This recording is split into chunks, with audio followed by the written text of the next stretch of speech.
ఒక్కసారి నా మాట విన్నాను నాన్న. నీ మాటలు విని విని ఇక్కడి వరకు వచ్చా. ఇక వినేది లేదు. ఒక తండ్రిగా నేనేం చేస్తున్నానో నాకు తెలుసు. చిన్నప్పుడు పరిస్థితుల వల్ల నిన్ను నాకు దూరం చేయాల్సి వచ్చింది. ఆ బాధని నేను ప్రతిరోజు అనుభవించాను. ఇప్పుడు దేవుడు మళ్ళీ నిన్ను నా దగ్గరికి తీసుకొచ్చాడు.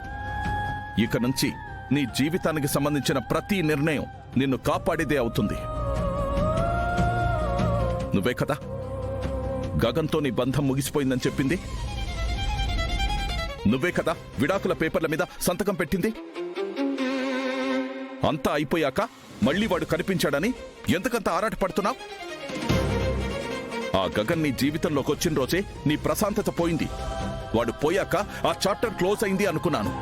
కానీ మళ్ళీ అదే గతాన్ని తవ్వుకుంటూ నువ్వే వెతుక్కుంటూ వెళ్తుంటే నేను చూస్తూ ఊరుకోను. అసలు వాడు బతుకున్నప్పుడే నువ్వు వద్దనుకున్నావు. ఇప్పుడు చనిపోయాడనుకున్న మనిషి మళ్ళీ కనిపించాడని వాడి వెనకాల పట్టమేంటో నాకు ఏమాత్రం అర్థం కావటం లేదు. నీకోసం నీ తండ్రి ఎంత దూరం ఆలోచిస్తున్నాడో ఈరోజు నీకు అర్థం కావట్లేదు భూమి. ఒకరోజు అర్థమవుతుంది. కానీ అప్పటికే ఆలస్యం కాకూడదని నేను భయపడుతున్నాను. అందుకే ఇప్పటినుంచి నువ్వు ఈ గది నుంచి బయటికి రావటం లేదు.